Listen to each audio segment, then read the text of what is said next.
ನಮಸ್ಕಾರ. ಈ ಸಂಚಿಕೆಯಲ್ಲಿ ನಾವು ಸರಳ ಸಮೀಕರಣಗಳ ಬಗ್ಗೆ ತಿಳ್ಕೊತಾ ಹೋಗೋಣ.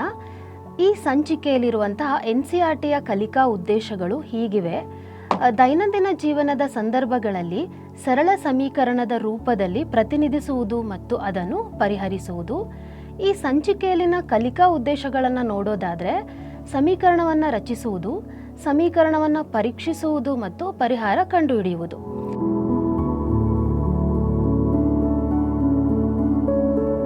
ಈ ಸಂಚಿಕೆಗೆ ಬೇಕಾಗಿರುವಂತಹ ಕಲಿಕಾ ಸಾಮಗ್ರಿಗಳು: ಬೀಜಗಣಿತದ ಟೈಲ್ಸ್ಗಳು, ಬಿಳಿಯ ಹಾಳೆ ಅಥವಾ ನೋಟ್ ಪುಸ್ತಕ, 2 ತಟ್ಟೆಗಳು ಅಥವಾ ಡ್ರಾಯಿಂಗ್ ಹಾಳೆ, ಒಂದು ಚೀಲ, ಚೌಕಳಿ ಬಿಲ್ಲೆಗಳು. ನಾವು ಸರಳ ಸಮೀಕರಣಗಳು ಪರಿಕಲ್ಪನೆಯನ್ನು ಪರಿಚಯಿಸಬೇಕಾದ್ರೆ ಅಗತ್ಯವಿರುವಂತಹ ಪೂರ್ವಜ್ಞಾನ ಮಕ್ಕಳಿಗೆ ಈಗಾಗಲೇ ಚರಾಕ್ಷರ ಮತ್ತು ಅವ್ಯಕ್ತ ಪದದ ಪರಿಚಯ ಆಗಿರಬೇಕಾಗತ್ತೆ. ನಾವು ಈಗಾಗಲೇ ಬೀಜೋಕ್ತಿಗಳ ಅರ್ಥ, ವಿಧಗಳು, ಸಂಕಲನ, ವ್ಯವಕಲನದ ಬಗ್ಗೆ ಅವರು ತಿಳಿದಿರ್ತಾರೆ ಅಲ್ವೇ? ಆದರೆ ಬೀಜೋಕ್ತಿಗಳು ಸ್ಥಿರಾಂಕ ಮತ್ತು ಚರಾಕ್ಷರಗಳೆರಡನ್ನೂ ಹೊಂದಿದೆ ಮತ್ತು ಒಂದು ಬೀಜೋಕ್ತಿಗಳಲ್ಲಿನ ಚರಾಕ್ಷರಗಳು ವಿವಿಧ ಬೆಲೆಗಳನ್ನು ಪಡೆದುಕೊಳ್ಳುವ ಬಗೆಗೂ ನಾವೀಗಾಗಲೇ ಅಭ್ಯಾಸ ಮಾಡಿರ್ತೇವೆ. ಈಗ ನಾವಿಲ್ಲಿ ಇದೇ ಬೀಜೋಕ್ತಿಯಲ್ಲಿ x ಎಂಬ ಗೊತ್ತಿಲ್ಲದ ಚರಾಕ್ಷರದ ಬೆಲೆಯನ್ನು ಹೇಗೆ ಕಂಡುಹಿಡಿಯೋದು ಎಂಬುದನ್ನು ನಾವೀಗ ಈ ಸಂಚಿಕೆಯಲ್ಲಿ ತಿಳಿತಾ ಹೋಗೋಣ. ಚರಾಕ್ಷರಗಳ ಬೆಲೆಯನ್ನು ಕಂಡುಹಿಡಿಯುವಾಗ ನಾವು ಬೀಜೋಕ್ತಿಗಳನ್ನು ಒಂದು ಪರಿಮಾಣಕ್ಕೆ ಸಮೀಕರಿಸ್ತೇವೆ. ಹೀಗೆ ಸಮೀಕರಿಸುವುದರಿಂದ ಚರಾಕ್ಷರ ಬೆಲೆಗಳನ್ನು ನಾವಿಲ್ಲಿ ಕಂಡುಹಿಡಿಬಹುದು. ಇದನ್ನು ನಾವು ಸುಲಭವಾಗಿ ಅರ್ಥ ಮಾಡ್ಕೊಳ್ಳೋಕ್ಕೆ ಒಂದು ಸರಳ ಉದಾಹರಣೆಯನ್ನು ತಗೋತಾ ಹೋಗೋಣ. ನಾವು ಹತ್ರ ಈಗ ಒಂದು ತಕ್ಕಡಿಯಲ್ಲಿ ನಾವು ವಸ್ತುಗಳನ್ನು ತೂಕ ಮಾಡುವಾಗ ಒಂದು ಬದಿಯಲ್ಲಿ ತೂಕದ ಬಟ್ಟಲಿಗಳನ್ನಿಟ್ಟು ಇನ್ನೊಂದು ಬದಿಯಲ್ಲಿ ವಸ್ತುಗಳನ್ನು ಇಟ್ಟು ಎರಡನ್ನೂ ಸರಿದೂಗಿಸಲಾಗುತ್ತದೆ. ಆಗ ನಮಗೆ ಗೊತ್ತಾಗುತ್ತೆ ಎರಡೂ ಬದಿಗಳು ಸಮಾನಾದಾಗ ವಸ್ತುವಿನ ಪ್ರಮಾಣ ಒಂದು ತೂಕಕ್ಕೆ ಸರಿ ಇದೆ ಅಂತ ನಾವಿಲ್ಲಿ ಹೇಳ್ತೇವೆ ಅಲ್ವಾ? ಇದೇ ರೀತಿಯಾಗಿ ನಾವು ಸಮೀಕರಣವನ್ನು ಸಹ ಎರಡೂ ಕಡೆ ಸರಿದೂಗಿಸುವುದರ ಮೂಲಕ ಹೇಗೆ ಸಮೀಕರಣವನ್ನು ಬಿಡಿಸೋದು ಅನ್ನೋದನ್ನು ನಾವೀಗ ನೋಡ್ತಾ ಹೋಗೋಣ.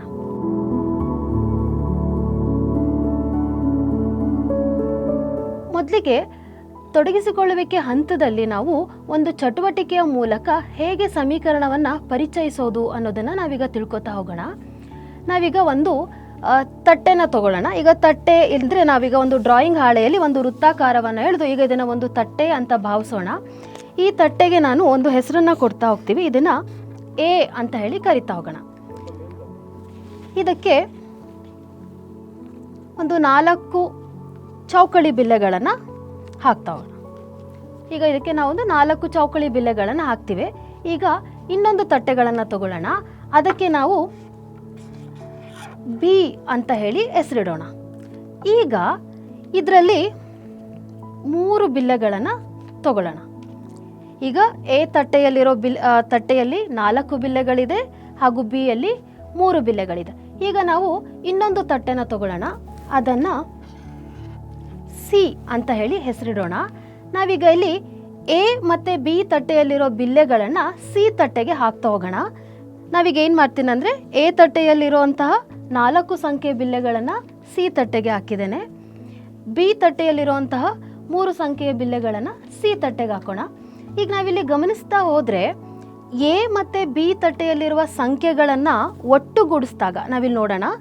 A ತಟ್ಟೆಯಲ್ಲಿ 4 ಬಿಲ್ಲೆ ಇದೆ, B ತಟ್ಟೆಯಲ್ಲಿ 3 ಬಿಲ್ಲೆಗಳಿದೆ.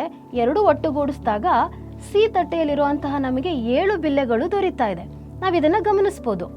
ಹಾಗೆ ಇದನ್ನು ನಾವು ಚಿಹ್ನೆಯಲ್ಲಿ ಹೇಳೋದಾದರೆ 4ಕ್ಕೆ 3 ಕೂಡಿದಾಗ ಸೇರಿಸಿದಾಗ ನಮಗೆ 7 ಸಿಗ್ತಾ ಇದೆ ಅಂತ ಹೇಳಿ ನಾವಿಲ್ಲಿ ಹೇಳ್ತಾ ಹೋಗ್ಬೋದು. ಇದನ್ನು ಚಿಹ್ನೆಯಲ್ಲಿ ನಾವು ಸಂಯೋಜನೆ ಮಾಡೋದಾದರೆ A ತಟ್ಟೆಯಲ್ಲಿರೋ ಬಿಲ್ಲೆಗಳನ್ನು B ತಟ್ಟೆಗೆ ಕೂಡಿಸ್ತಾ ಹೋದರೆ ನಮಗೆ ಇವೆರಡನ್ನು ಸೇರಿಸಿದಾಗ ನಮಗೆ C ತಟ್ಟೆಯಲ್ಲಿರುವಂತಹ ಬಿಲ್ಲೆಗಳ ಸಂಖ್ಯೆ ಬರ್ತಾ ಇದೆ ಅಂತ ನಾವಿಲ್ಲಿ ಹೇಳ್ತಾ ಹೋಗ್ಬೋದು. ಇದನ್ನು ನಾವು ಹೇಗಂತ ಹೇಳ್ತೀವಂದರೆ 4, ಇದನ್ನು ನಾವಿಲ್ಲಿ ಈ ರೀತಿ ಬರಿತೇವೆ. 4 + 3 = 7 ಅಂತ ಹೇಳಿ ನಾವಿಲ್ಲಿ ಬರಿತಾ ಹೋಗ್ತೇವೆ. ಇದನ್ನು LHS = RHS ಅಂತ ಸಹ ನಾವಿಲ್ಲಿ ಕರಿತಾ ಹೋಗ್ತೇವೆ. ಇದನ್ನು ಸಮೀಕರಣ ರೂಪದಲ್ಲಿ ಓದಿದಾಗ 4ಕ್ಕೆ ಮೂರನ್ನ ಸೇರಿಸಿದಾಗ ಒಟ್ಟು ಮೊತ್ತ 7 ಬಿಲ್ಲೆಗಳು ಆಗುತ್ತದೆ ಅಂತ ಹೇಳಿ ನಾವು ಇದನ್ನ ವಾಕ್ಯ ರೂಪದಲ್ಲಿ ಓದುತ್ತಾ ಹೋಗುತ್ತೇವೆ. ಈ ರೀತಿ ಸಮತ್ವವನ್ನು ಸೂಚಿಸುವ ಗಣಿತದ ವಾಕ್ಯವನ್ನು ನಾವು ಸಮೀಕರಣ ಅಂತ ಕರಿತೇವೆ. ಸಮಚಿಹ್ನೆಯ ಎಡಭಾಗವನ್ನು ನಾವು ಎಡಭಾಗ ಅಥವಾ LHS ಅಂತ ಕರಿತೇವೆ. ಹಾಗೂ ಈಕ್ವಲ್ಸ್ನಿಂದ ಸಮಚಿಹ್ನೆಯಿಂದ ಬಲಭಾಗದಲ್ಲಿರೋದನ್ನು ನಾವು ಬಲಭಾಗ ಅಥವಾ RHS ಅಂತ ಹೇಳಿ ನಾವು ಕರಿತೇವೆ.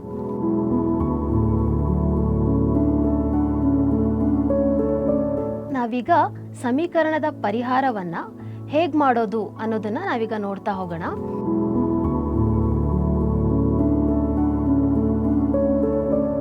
ಇದನ್ನು ಹೇಗೆ ಮೂರ್ತ ಹಂತದಲ್ಲಿ ಮಾಡೋದು ಅಂತ ನಾವೀಗ ತಿಳ್ಕೊತಾ ಹೋಗೋಣ.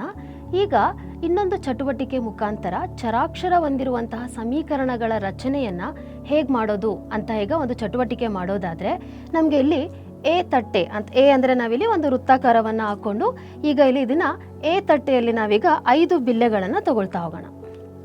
1 2 3 4 5. ಇದಕ್ಕೆ ನಾವು ಎ ಅಂತ ಹೇಳಿ ಹೆಸರು ಕೊಡೋಣ. ಈಗ ನಮಗೆ ಇಲ್ಲಿ ಒಂದು ಚೀಲ ತಗೊಳ್ಳೋಣ. ನಮಗೆ ಮಕ್ಕಳಿಗೆ ಈಗಾಗಲೇ ಇದರ ಪರಿಚಯ ಆಗಿರುತ್ತೆ. ಒಂದು ಚೀಲನ ತಗೊಂಡು ಅದರೊಳಗೆ ಒಂದಷ್ಟು ಗೊತ್ತಿಲ್ಲದೆ ಇರೋವಂತಹ ಸಂಖ್ಯೆಯ ಬಿಲ್ಲೆಗಳನ್ನು ಈ ಚೀಲದಲ್ಲಿ ಹಾಕೊಂಡಾಗ ಇದನ್ನು ಏನಂತ ಕರಿತೇವೆ ಅಂತ ಕೇಳಿದ್ರೆ ಮಕ್ಕಳಿಗೆ ಇದರ ಪರಿಚಯ ಇರುತ್ತೆ, ಅದನ್ನು ಹೇಳ್ತಾರೆ. ಚೀಲದಲ್ಲಿ ಬಿಲ್ಲೆಗಳ ಸಂಖ್ಯೆ ಗೊತ್ತಿಲ್ಲದೆ ಇರೋ ಕಾರಣ ನಾನು ಇದನ್ನು ಒಂದು ಇಂಗ್ಲಿಷ್ ವರ್ಣಮಾಲೆ ಅಕ್ಷರದಲ್ಲಿ ಅಂದರೆ ಚರಾಕ್ಷರ X ಅಂತ ಹೇಳಿ ಕರಿತೀನಿ ಅಂತ ಹೇಳ್ತಾರೆ. ಅದನ್ನು ನಾವೀಗ ಇಲ್ಲಿ B ಯಲ್ಲಿ ತಗೊಳ್ತಾ ಹೋಗೋಣ. ಇದಕ್ಕೆ ನಾವೀಗ X ಅಂತ ಹೇಳಿ ಕರೆಯೋಣ. ಇದು B ತಟ್ಟೆಯಲ್ಲಿ ಇದೆ. ಈಗ ಎ ತಟ್ಟೆಯಲ್ಲಿರುವ ಬಿಲ್ಲೆಗಳು ಮತ್ತು ಚೀಲವನ್ನು ನಾವೀಗ C ತಟ್ಟೆಗೆ ಹಾಕ್ತಾ ಹೋಗೋಣ. ಇದನ್ನು C ಅಂತ ಕರೆಯೋಣ. ಈಗ ಇಲ್ಲಿರುವ ಬಿಲ್ಲೆಗಳ ಸಂಖ್ಯೆ ಎಷ್ಟು ಅಂತ ಹೇಳೋದಾದರೆ ನಾವೀಗ ಹೇಳೋಣ, ಎ ತಟ್ಟೆಯಲ್ಲಿ ಮತ್ತು ಚೀಲದಲ್ಲಿರುವ ಬಿಲ್ಲೆಗಳ ಒಟ್ಟು ಮೊತ್ತ C ತಟ್ಟೆಯಲ್ಲಿರುವ 12 ಬಿಲ್ಲೆಗಳಿಗೆ ಸಮ ಇರುತ್ತೆ ಅಂತ ಹೇಳಿ ಹೇಳ್ತಾ ಹೋಗೋಣ. ಹಾಗಾದರೆ ಅವ್ರಿಗೆ ಇದನ್ನು ಹೇಗೆ ಕಂಡುಹಿಡಿತಾರೆ? ಹಾಗಾದರೆ ನಾವಿಲ್ಲಿ ಏನು ಮಾಡಿದ್ವಿ ಅಂತ ಹೇಳಿದ್ರೆ, ಎ ಮತ್ತು B ತಟ್ಟೆಗಳ ಮೊತ್ತ C ತಟ್ಟೆಯಲ್ಲಿ 12 ಬಿಲ್ಲೆಗಳಿಗೆ ಸಮ ಇದೆ. ಇದನ್ನು ನಾವಿಲ್ಲಿ ಹೇಗೆ ಬರಿಬೋದು ಸಮೀಕರಣದಲ್ಲಿ? ಎ ತಟ್ಟೆಯಲ್ಲಿ 5 ಬಿಲ್ಲೆಗಳಿತ್ತು, B ತಟ್ಟೆಯಲ್ಲಿ X ಅಂದರೆ ನಾವು ಒಂದು ಚೀಲದಲ್ಲಿ ಗೊತ್ತಿಲ್ಲದಿರೋ ಸಂಖ್ಯೆಗಳನ್ನು ತಗೊಂಡಿದ್ವಿ, C ತಟ್ಟೆಯಲ್ಲಿ ಇವೆರಡರ ಮೊತ್ತವನ್ನು ಸೇರಿಸಿದಾಗ ನಮಗೆ 12 ಅಂತ ನಾವು ಸೂಚಿಸ್ತಾ ಹೋದ್ವಿ. ಈ ರೀತಿಯಾಗಿ ನಾವು ಚರಾಕ್ಷರ ಹೊಂದಿರುವ ಸಮೀಕರಣವನ್ನು ರಚನೆ ಮಾಡೋದನ್ನು ಚಟುವಟಿಕೆಯ ಮುಖಾಂತರ ನಾವು ಮಕ್ಕಳಿಗೆ ತಿಳಿಸಿಕೊಡ್ತಾ ಹೋಗ್ಬೋದು. ಅಲ್ಲದೆ ಇದೇ ರೀತಿಯ ನಾವು ಇನ್ನೊಂದಷ್ಟು ಬೇರೆ ಬೇರೆ ಚಟುವಟಿಕೆಗಳು ಹಾಗೂ ಉದಾಹರಣೆಗಳ ಮುಖಾಂತರನೂ ಸಹ ನಾವಿಲ್ಲಿ ವಿದ್ಯಾರ್ಥಿಗಳಿಗೆ ಸಮೀಕರಣವನ್ನು, ಒಂದು ಚರಾಕ್ಷರ ಹೊಂದಿರುವ ಸಮೀಕರಣವನ್ನು ನಾವಿಲ್ಲಿ ಪರಿಚಯ ಮಾಡ್ತಾ ಹೋಗ್ಬೋದು.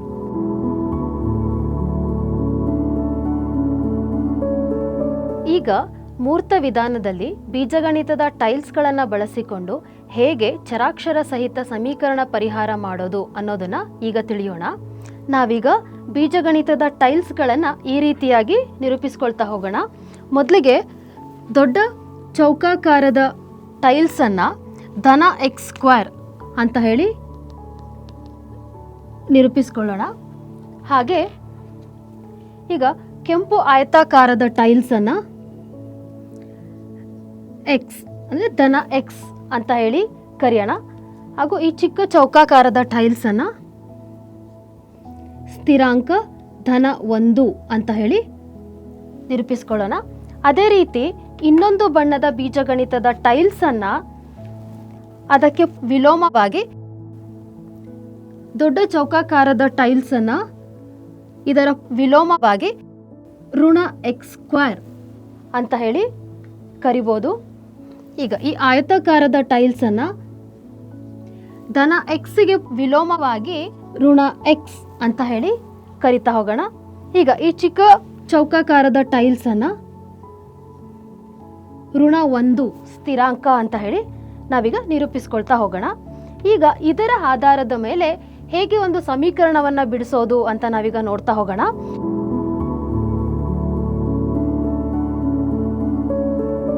ನಾವು x+2 = 4. ಈಗ ಈ ಸಮೀಕರಣದಲ್ಲಿ ಈ ಎಕ್ಸ್ ಚರಾಕ್ಷರದ ಬೆಲೆಯನ್ನು ಕಂಡುಹಿಡಿಯಬೇಕಾಗಿದೆ. ಮೊದಲಿಗೆ ನಾವು ಈ ಸಮೀಕರಣಕ್ಕೆ ಸಮನಾಗೋ ರೀತಿ ಬೀಜಗಣಿತದ ಟೈಲ್ಸ್ಗಳನ್ನು ಜೋಡಿಸ್ತಾ ಹೋಗೋಣ. ಮೊದಲಿಗೆ ಎಕ್ಸ್ ಅಂತ ಹೇಳಿ ಇದೆ. ಈಗ ಒಂದು ಧನ ಎಕ್ಸ್ ಅನ್ನು ತಗೊಳ್ಳೋಣ. ನಂತರ 2 ಧನ ಸ್ಥಿರಾಂಕ ಇದೆ. ನಾವೀಗ 2 ಧನ ಸ್ಥಿರಾಂಕವನ್ನು ತಗೊಳ್ಳೋಣ. ನಾವು ಸಮೀಕರಣವನ್ನು ಬಿಡಿಸುವಾಗ ಅದೇ ರೀತಿಯಾಗಿ ನಾವಿಲ್ಲಿ ಜೋಡಿಸ್ಕೊಳ್ತಾ ಹೋಗೋಣ. ಸಮಚಿಹ್ನೆ ಆದಮೇಲೆ ನಮಗಿಲ್ಲಿ ಧನ ಸ್ಥಿರಾಂಕ 4 ಅಂತ ಇದೆ. ನಾವೀಗ ಧನ ಸ್ಥಿರಾಂಕ 4 ತಗೊಳ್ಳೋಣ. 1 2 3 4. ನಾವೀಗ ಇಲ್ಲಿ ಜೋಡಿಸ್ಕೊಂಡಾದ್ಮೇಲೆ ನಮಗೆ ನಾವೀಗಾಗಲೇ ಗೊತ್ತಿದೆ, ನಮ್ಮ ಎಡಭಾಗದಲ್ಲಿರೋದನ್ನ LHS ಅಂತ ಕರಿತೇವೆ, ಸಮಚಿಹ್ನೆಯಿಂದ ಬಲಭಾಗದಲ್ಲಿರೋದನ್ನ RHS ಅಂತ ಹೇಳಿ ಕರಿತೇವೆ. ನಾವೀಗ ಎಡಭಾಗದಲ್ಲಿರುವ ಚರಾಕ್ಷರ ಎಕ್ಸ್ನ ಬೆಲೆಯನ್ನು ಕಂಡುಹಿಡಿಬೇಕಾಗಿದೆ. ನಮಗೆ ಎಕ್ಸ್ನ ಬೆಲೆ ಬೇಕಾಗಿರೋದ್ರಿಂದ ಇಲ್ಲಿರುವಂತಹ ಧನ ಸ್ಥಿರಾಂಕ 2 ನಾವು ಇಲ್ಲಿಂದ ತೆಗೆದ್ರೆ ನಮಗೆ ಎಕ್ಸ್ನ ಬೆಲೆ ಮಾತ್ರ ನಮಗೆ ಇಲ್ಲಿ ಸಿಗ್ತಾ ಹೋಗುತ್ತೆ. ಹೇಗಿದನ್ನು ಕಂಡುಹಿಡಿಬೋದು? ಮಕ್ಕಳು ಈ ಹಂತಕ್ಕೆ ಬರೋ ಹೊತ್ತಿಗೆ ಅವ್ರಿಗೆ ತಿಳಿದಿರುತ್ತೆ, ಪೂರ್ಣಾಂಕಗಳಲ್ಲಿ ಶೂನ್ಯ ಜೋಡಿಗಳನ್ನು ಸೇರಿಸೋದ್ರಿಂದ ನಾವಿಲ್ಲಿರುವಂತಹ ಧನ ಸ್ಥಿರಾಂಕವನ್ನು ತೆಗಿತಾ ಹೋಗ್ಬೋದು ಅನ್ನೋದು ಅವರಿಗೆ ತಿಳಿದಿದೆ. ಅದೇ ಪರಿಕಲ್ಪನೆಯನ್ನು ಉಪಯೋಗಿಸ್ಕೊಂಡು ಹೇಗೆ ಇಲ್ಲಿ ನಾವು ಎಕ್ಸ್ನ ಬೆಲೆಯನ್ನು ಕಂಡುಹಿಡಿಯೋದು ಅಂತ ನಾವೀಗ ತಿಳಿತಾ ಹೋಗೋಣ. ನಮಗಿಲ್ಲಿ ಧನ ಸ್ಥಿರಾಂಕ 2 ತೆಗಿಬೇಕಾದ್ರೆ ನಾವಿಲ್ಲಿ ಋಣ ಸ್ಥಿರಾಂಕವನ್ನು ಸೇರಿಸ್ತಾ ಹೋಗೋಣ. ಆದರೆ ಇದು ನಮಗೆ ಸಮತ್ವ ಸಮೀಕರಣದಲ್ಲಿ ಮಕ್ಕಳು ತಿಳಿದಿರ್ತಾರೆ, ನಾವು ಯಾವ ಬಿಲ್ಲೆಯ ಬೆಲೆಗಳನ್ನು ನಮ್ಮ ಎಡಭಾಗಕ್ಕೆ ಸೇರಿಸ್ತೀವೋ ಅದೇ ಬಿಲ್ಲೆಯ ಬೆಲೆಗಳನ್ನು ನಾವು ಬಲಭಾಗಕ್ಕೂ ಸಹ ಸೇರಿಸ್ತಾ ಹೋಗಬೇಕು. ಹಾಗಾಗಿ ನಾವಿಲ್ಲಿ ಮತ್ತೆ ಋಣ 2 ಸ್ಥಿರಾಂಕವನ್ನು ಪುನಃ ನಾವೀಗ ಇಲ್ಲಿ ಬಲಭಾಗಕ್ಕೆ ಸೇರಿಸ್ತಾ ಹೋಗೋಣ. ಈಗ ಇಲ್ಲಿ ನಮಗೆ ಇಲ್ಲಿ ಒಂದು ಶೂನ್ಯ ಜೋಡಿ ಬಂದಿದೆ, ಅಂದರೆ ನಮಗಿಲ್ಲಿ 2 ಶೂನ್ಯ ಜೋಡಿಗಳಿದೆ. ಈಗ ನಾವಿಲ್ಲಿ ಈ 2 ಶೂನ್ಯ ಜೋಡಿಗಳನ್ನು ತೆಗೆಯೋಣ. ಇಲ್ಲೂ ಸಹ ನಮಗಿಲ್ಲಿ 2 ಶೂನ್ಯ ಜೋಡಿಗಳಿದೆ. 1 ಶೂನ್ಯ ಜೋಡಿ, 2 ಶೂನ್ಯ ಜೋಡಿಗಳು ಇದೆ. ಈಗ ಈ 2 ಶೂನ್ಯ ಜೋಡಿಗಳನ್ನು ತೆಗೆದಾಗ ನಮಗೆ ಈ ಚರಾಕ್ಷರ ಎಕ್ಸ್ನ ಬೆಲೆ ಧನ 2 ಅಂತ ಹೇಳಿ ಸಿಗ್ತಾ ಹೋಗುತ್ತೆ. ಈಗ ಇದರ ಬೆಲೆಯನ್ನು ನಾವು x = 2 ಅಂತ ಹೇಳಿ ಕಂಡುಹಿಡಿತಾ ಹೋಗ್ಬೋದು.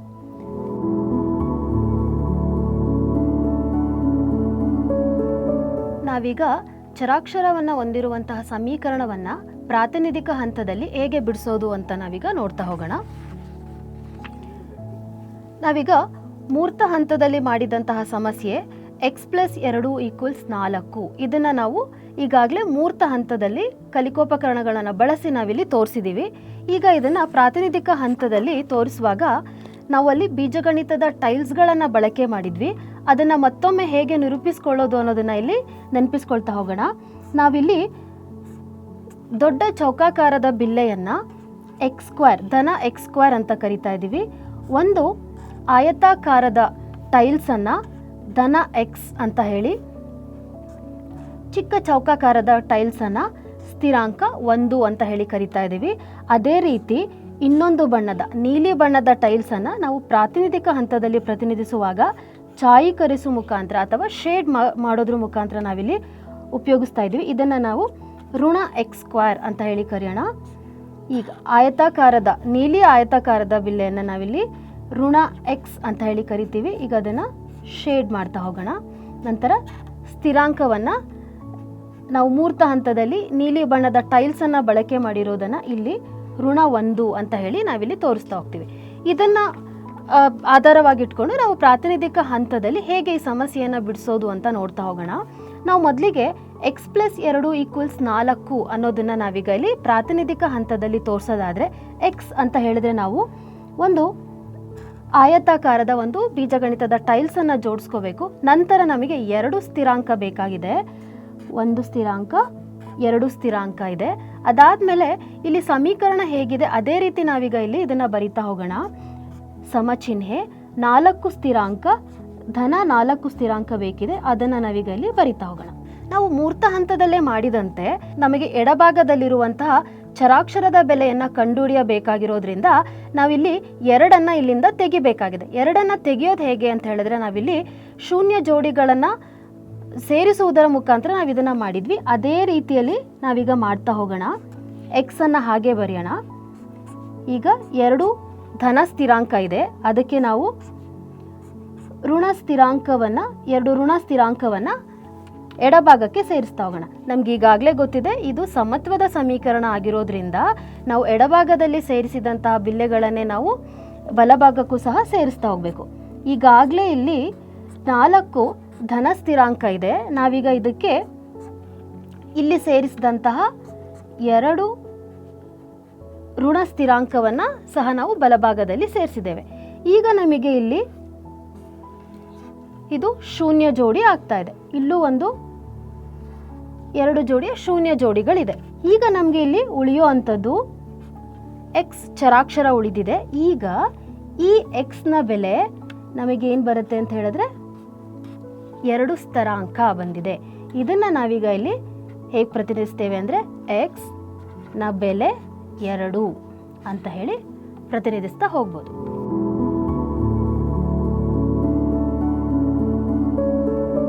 ಇದನ್ನು ನಾವು ಅಮೂರ್ತ ಹಂತದಲ್ಲಿ ಮಾಡೋದಾದರೆ ನಾವು ಇದನ್ನು ಸಮೀಕರಣವನ್ನು ಬರಿತಾ ಹೋಗೋಣ.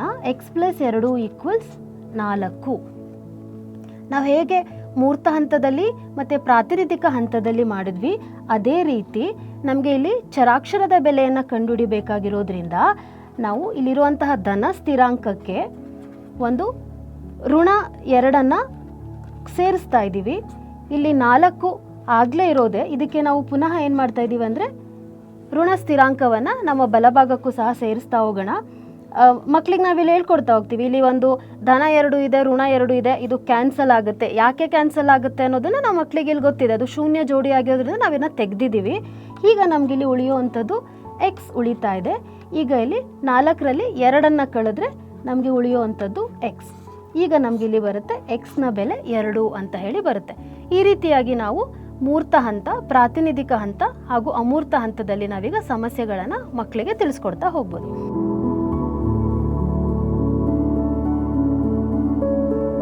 ಎರಡನೇ ಸಮೀಕರಣ 2x ಪ್ಲಸ್ 3 ಈಕ್ವಲ್ಸ್ -3 ಅಂದರೆ 2x ಧನ 3 ಸಮಚಿಹ್ನೆ ಋಣ 3 ಅಂತ ಇದೆ. ಮೊದಲಿಗೆ ನಾವು ಈ ಸಮೀಕರಣಕ್ಕೆ ಬೀಜಗಣಿತದ ಟೈಲ್ಸ್ಗಳನ್ನು ಜೋಡಿಸ್ತಾ ಹೋಗೋಣ.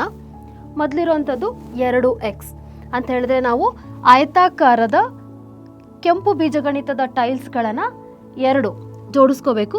ನಂತರ ನಮಗಿಲ್ಲಿ ಧನ 3 ಸ್ಥಿರಾಂಕ ಇದೆ. ಹಾಗಾಗಿ ನಾವಿಲ್ಲಿ ಚಿಕ್ಕ ಚೌಕಾಕಾರದ ಟೈಲ್ಸ್ಗಳನ್ನು 3 ಜೋಡಿಸ್ಕೋತಾ ಹೋಗೋಣ. ಅದಾದಮೇಲೆ ಸಮಚಿಹ್ನೆ ಈಕ್ವಲ್ಸ್ ಋಣ 3 ಅಂತ ಇದೆ. ಹಾಗಂದರೆ ನಾವಿಲ್ಲಿ ನೀಲಿ ಚಿಕ್ಕ ಚೌಕಾಕಾರದ ಟೈಲ್ಸ್ಗಳನ್ನು 3 ಅಂಟಿಸ್ಕೋತಾ ಹೋಗಬೇಕು. ಈಗ ನಾವಿಲ್ಲಿ ಗಮನಿಸ್ತಾ ಹೋದಾಗೆ ನಮಗೀಗಾಗಲೇ ಗೊತ್ತಿದೆ, ನಾವು ಎಡಭಾಗದಲ್ಲಿರುವ ಚರಾಕ್ಷರ 2xನ ಬೆಲೆಯನ್ನು ಕಂಡುಹಿಡಿಬೇಕಾಗಿರೋದ್ರಿಂದ ನಮ್ಮಲ್ಲಿ ಇಲ್ಲಿರುವಂತಹ ಧನ 3 ಸ್ಥಿರಾಂಕವನ್ನು ನಾವು ಇಲ್ಲಿಂದ ತೆಗೆದುಹಾಕಬೇಕಾಗಿದೆ. ಹಾಗಾಗಿ ಮಕ್ಕಳಿಗೆ ಗೊತ್ತಿರೋ ಹಾಗೆ ನಾವೀಗ ಇಲ್ಲಿ ಶೂನ್ಯ ಜೋಡಿಗಳನ್ನು ಸೇರಿಸುವುದರ ಮುಖಾಂತರ ಈಗ ಧನ 3 ಈಗ ಇಲ್ಲಿಂದ ತೆಗಿತಾ ಹೋಗೋಣ. ಹಾಗಾಗಿ ನಾವಿಲ್ಲಿ 3 ಋಣ ಸ್ಥಿರಾಂಕವನ್ನು ಸೇರಿಸೋಣ. ಇದು ಸಮತ್ವದ ಸಮೀಕರಣ ಆಗಿರೋದ್ರಿಂದ ನಾವಿಲ್ಲಿ ಎಡಭಾಗದಲ್ಲಿ 3 ಋಣ ಸ್ಥಿರಾಂಕವನ್ನು ಜೋಡಿಸಿದ್ರೆ ಅದೇ ರೀತಿಯಾಗಿ ನಾವು ಬಲಭಾಗದಲ್ಲೂ ಸಹ 3 ಋಣ ಸ್ಥಿರಾಂಕವನ್ನು ಸೇರಿಸ್ತಾ ಹೋಗಬೇಕು. 1 2 3. ಈಗ ನಮಗೆ ಇಲ್ಲಿ ಒಂದು 3 ಶೂನ್ಯ ಜೋಡಿಗಳು ಬಂದಿದೆ. ಈಗ ನಾವು ಇದನ್ನು ಇಲ್ಲಿ ತೆಗಿತಾ ಹೋಗೋಣ. 2 ಶೂನ್ಯ ಜೋಡಿ, 3 ಶೂನ್ಯ ಜೋಡಿ. ಈಗ ಇಲ್ಲಿ ನಮಗೆ ಸಮತ್ವ ಚಿಹ್ನೆಯಿಂದ ಬಲಭಾಗದಲ್ಲಿ ಇರೋವಂಥದ್ದು ಈಗ ಎಲ್ಲಾನು ಋಣ ಸ್ಥಿರಾಂಕ ಆಗಿರೋದ್ರಿಂದ ನಮಗೆ ಇಲ್ಲಿ ಋಣ 6 ಅಂತ ಸಿಕ್ಕಿದೆ. ನಮ್ಗೆ ಇಲ್ಲಿ ಬೇಕಾಗಿರೋದು ಎಕ್ಸ್ನ ಬೆಲೆಯನ್ನು ಕಂಡುಹಿಡಿಬೇಕು. ಆದರೆ ನಮಗೆ ಇಲ್ಲಿರೋದು 2x ಅಂತ ಇದೆ. ನಾವೀಗ ಇದನ್ನು ಕಂಡುಹಿಡಿಬೇಕಾದ್ರೆ ನಾವು ಇದನ್ನು ಒಂದು ಎಕ್ಸ್ ಮತ್ತು ಇನ್ನೊಂದು ಎಕ್ಸ್ ಅಂತ ತಗೊಂಡು ಇಲ್ಲಿರುವಂತಹ ಋಣ 6 ಒಬ್ಬೊಬ್ಬರಿಗೆ ಒಂದೊಂದು ರೀತಿ ಸಮನಾಗಿ ಹಂಚ್ತಾ ಹೋಗೋಣ. 1 2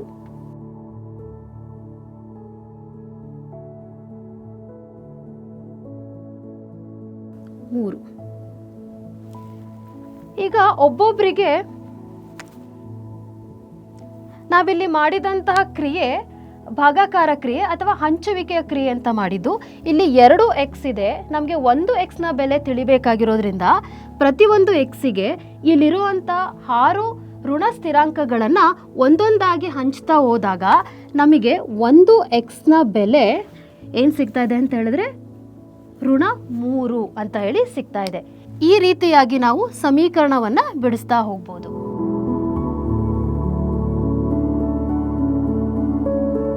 ಈಗ ಎರಡನೇ ಸಮಸ್ಯೆಯನ್ನು ನೋಡ್ತಾ ಹೋಗೋಣ. ನಾವು ಮೂರ್ತ ಹಂತದಲ್ಲಿ ಬೀಜಗಣಿತದ ಟೈಲ್ಸ್ಗಳನ್ನು ಬಳಸಿ ಮಾಡಿದಂತಹ ಸಮಸ್ಯೆ 2x + 3 ಈಕ್ವಲ್ಸ್ ಅಥವಾ ಸಮಚಿಹ್ನೆ -3 ಅಂತ ಹೇಳಿದೆ. ಇದನ್ನು ಋಣ 3 ಅಂತ ಹೇಳಿ ಕರಿತೇವೆ. ಈಗ ಇದನ್ನು ಹೇಗೆ ಪ್ರಾತಿನಿಧಿಕ ಹಂತದಲ್ಲಿ ಮಾಡೋದು ಅಂತ ನೋಡ್ತಾ ಹೋಗೋಣ. ನಾವೀಗ ಈಗಾಗಲೇ ನಾವಿದನ್ನು ನಿರೂಪಿಸ್ಕೊಂಡಿರೋ ಹಾಗೆ ನಮಗೆ 2x ಬೇಕಾಗಿದೆ. ಅದರ ಅರ್ಥ ನಾವಿಲ್ಲಿ 2 ಆಯತಾಕಾರದ ಟೈಲ್ಸ್ಗಳನ್ನು ಜೋಡಿಸ್ಕೊಳ್ಳೋಣ. ನಂತರ ನಮಗೆ ಇಲ್ಲಿ 3 ಸ್ಥಿರಾಂಕ ಬೇಕಾಗಿದೆ. 1 2 3 ಚಿಕ್ಕ ಚಿಕ್ಕ ಚೌಕಾಕಾರದ ಟೈಲ್ಸ್ಗಳನ್ನು ಬರೆಯೋಣ. ಈಕ್ವಲ್ಸ್ ನಮಗೆ ಇಲ್ಲಿರೋ ಅಂಥದ್ದು ಋಣ 3 ಅಂತ ಹೇಳಿದ್ರೆ ನಾವು ಅದನ್ನು ಚೌಕಾಕಾರದ ಟೈಲ್ಸ್ಗಳನ್ನು ಬರೆದು ನಾವು ಅದನ್ನು ಛಾಯೀಕರಿಸ್ತಾ ಹೋಗ್ತೀವಿ. ನಾವು ಸಮೀಕರಣ ಹೇಗಿದೆ ಅದೇ ರೀತಿ ಸಮೀಕರಣವನ್ನು ನಾವು ಪ್ರಾತಿನಿಧಿಕ ಹಂತದಲ್ಲಿ ಪ್ರತಿನಿಧಿಸ್ತೀವಿ. ಈಗ ನಾವು ಮೂರ್ತ ಹಂತದಲ್ಲಿ ಮಾಡಿದಂತೆ ನಮಗೆ ಇಲ್ಲಿ ಚರಾಕ್ಷರದ ಬೆಲೆಯನ್ನು ಕಂಡುಹಿಡಿಬೇಕಾಗಿರೋದ್ರಿಂದ 2x ಮಾತ್ರ ಬೇಕಾಗಿದೆ. ನಮಗೆ ಇಲ್ಲಿ ನಾವು ಈ ಸಮೀಕರಣದಿಂದ 3 ನಾವಿಲ್ಲಿ ತೆಗೆದಾಕಬೇಕು. ಹೇಗೆ ನಾವು ಇದನ್ನು 3 ತೆಗೆಯೋದು ಅಂತ ಹೇಳಿದ್ರೆ, ನಾನಿದಕ್ಕೆ ಮಕ್ಕಳಿಗೆ ಈಗಾಗಲೇ ಗೊತ್ತಿರುತ್ತೆ ಶೂನ್ಯ ಜೋಡಿಗಳ ಪರಿಕಲ್ಪನೆಯಂತೆ ನಮಗೆ ಇಲ್ಲಿರೋ ಅಂತಹ 3 ಸ್ಥಿರಾಂಕಕ್ಕೆ ಧನ 3 ಸ್ಥಿರಾಂಕಕ್ಕೆ ನಾವು 3 ಋಣ ಸ್ಥಿರಾಂಕವನ್ನು ನಾವಿಲ್ಲಿ ಸೇರಿಸ್ತಾ ಹೋಗೋಣ. ಸ್ಥಿರಾಂಕಕ್ಕೆ ನಾನು ಎಡಭಾಗದಲ್ಲಿ ಸ್ಥಿರಾಂಕವನ್ನು ಸೇರಿಸ್ತಾ ಹೋದರೆ ಅದೇ ರೀತಿಯಾಗಿ ನಾವು ಬಲಭಾಗಕ್ಕೂ ಸಹ ಸೇರಿಸ್ತಾ ಹೋಗಬೇಕು. ಮಕ್ಕಳಿಗೆ ಹಂತದಲ್ಲಿ ಕೇಳ್ಬೋದು, ಯಾಕೆ ನಾವು ಬಲಭಾಗಕ್ಕೂ ಇದನ್ನು ಸೇರಿಸ್ತಾ ಹೋಗಬೇಕು? ಮಕ್ಕಳು ಹೇಳ್ತಾರೆ, ಇದು ಸಮತ್ವ ಆಗಿರೋದ್ರಿಂದ, ಇಲ್ಲಿ ಸಮಚಿಹ್ನೆ ಇರೋದ್ರಿಂದ ನಾವು LHS ಅಂದರೆ ಎಡಭಾಗಕ್ಕೆ ಯಾವ ಚಿಹ್ನೆ ಬಿಲ್ಲೆಗಳನ್ನು ಸೇರಿಸ್ತೀವಿ ಅದೇ ಬಿಲ್ಲೆಗಳನ್ನು ಸಹ ನಾವು ಬಲಭಾಗಕ್ಕೂ ಸಹ ಸೇರಿಸಬೇಕು ಅಂತೇಳಿ ಉತ್ತರ ಕೊಡ್ತಾರೆ. ಈಗ ನಮಗೆ ಇಲ್ಲಿ ಶೂನ್ಯ ಜೋಡಿ ಆಗಿದೆ. ಈಗ ನಾವು ಇದನ್ನು ಇಲ್ಲಿಂದ ತೆಗಿತಾ ಹೋದರೆ ನಮಗೆ ಇಲ್ಲಿ ಉಳಿಯೋ ಅಂಥದ್ದು 2x ಉಳಿಯುತ್ತೆ.